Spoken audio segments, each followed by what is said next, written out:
The next block I want to talk about is the RTOS interface, or RTI. This is part of the Vtrek library, and through an abstraction layer, a thin abstraction layer, it abstracts a third-party RTOS from the framework. So it's doing much the same job as the HWI, except it's for the operating system. It also converts from, we're assuming that the RTOS that you're using, the third-party RTOS, or perhaps one that you've created on your own, is a preemptive multitasking RTOS. It kind of has to be in order to work with Vtrek. And what the RTI does then is it allows you to, or it supports using the tasks that you can create in your RTOS and then attach threads to your whatever tasks that you want to attach them to. So if you're creating a feature and you need a time base, you need a periodic method to be called, then you'll interact with the RTI and attach your method, your function, to any one of the periodic tasks that you've configured in the RTOS. And the configuration, by the way, happens within the RTI, and then the abstraction layer translates that into what your RTOS needs to create those tasks and support them.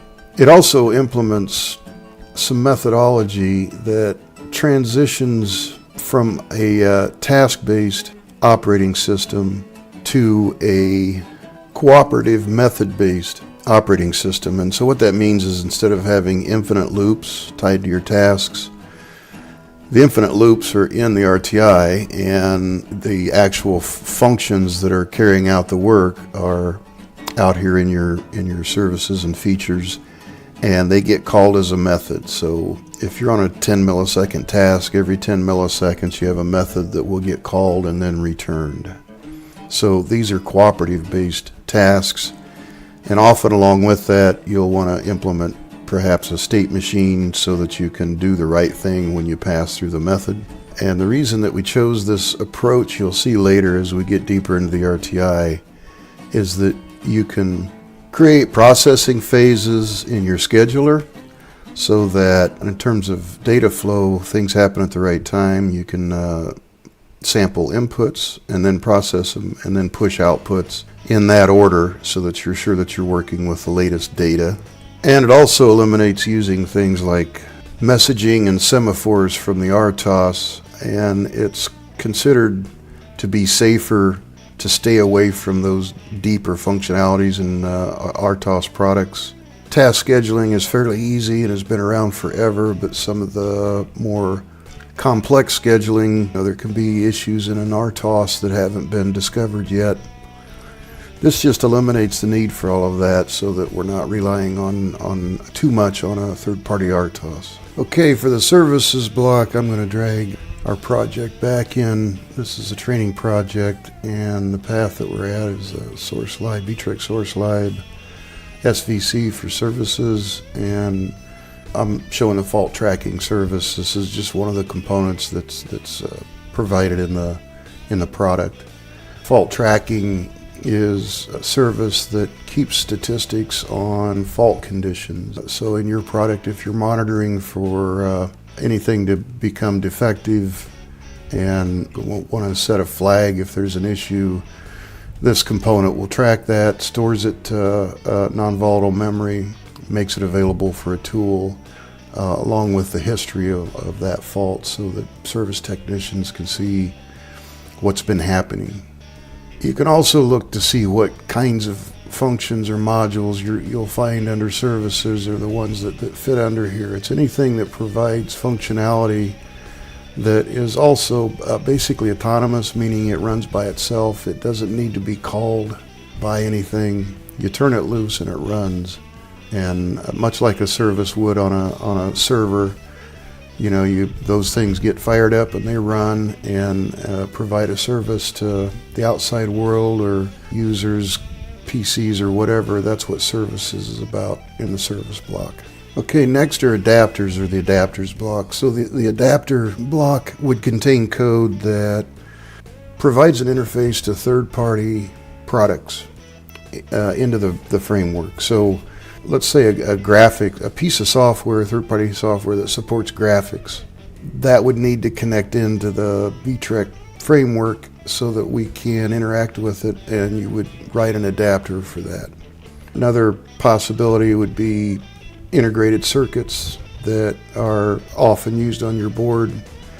You could create an adapter that uses the SPI port, the SPI HWI, and that communication stack to present that IC to the framework. And I want to open one that comes with the package that is basically a good example. This is an Everspin memory device. It's a non-volatile memory device, and so it has a SPI driven or I2C driven capability. The IC itself does, and you can use either with this. And so this code set basically is a go-between for the file storage service.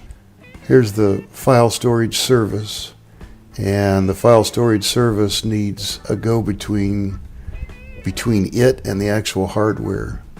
And so in this case, this adapter is the go-between from file service to the Everspin device or devices that you have in your design. It's an agent channel design along with a lower level interface. And so that's an example of an adapter. This is adapting functionality between an IC and the framework.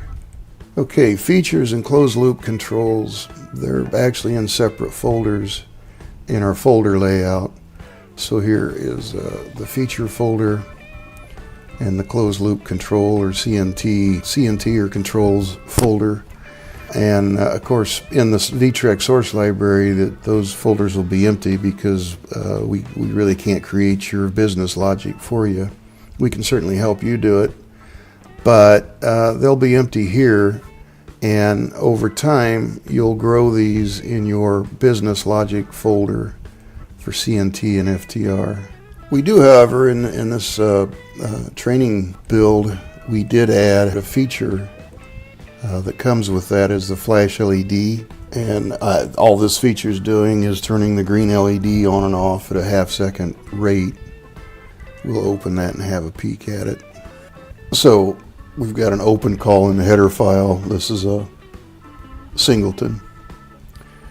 This is a pointer to the data item that is eventually mapped and attached to the output pin. And then we have a thread function. Actually, that's here, and this is the constructor. So over in the constructor, all we're doing is creating a periodic thread that's going to run at 500 milliseconds. It's on the processing phase, and we've got ourselves write access to a data center data item. We're going to get to the data center here momentarily, but think of this as a variable that can only have one entity that writes to it and many entities that can read from it. And then here's our function. All we're doing is we're reading the LED state and then writing the inverse of it, the not of it, and that's going to cause LED to flash. So that's a really simple example of a feature. We also have a closed loop control example coming up that we're running a motor in closed loop. But for now, I think that explains what features and controls are all about.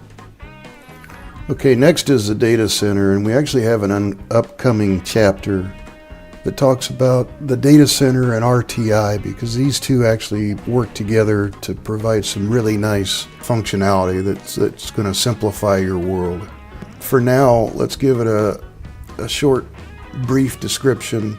This is an operation that encapsulates data items that's basically are either standard variables or user-defined types or arrays, but they're managed within, they're encapsulated within the data center so that we can provide some additional services associated with data flow.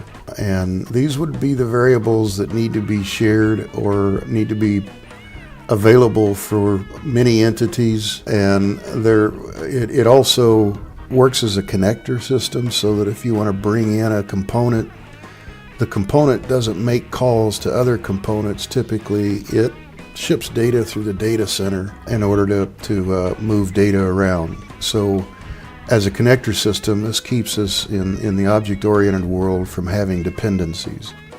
So it has multiple functions that it supports or features that it supports, and we'll get into more detail when that chapter comes up. Okay, next is the utilities block, and you can think of this as your toolbox.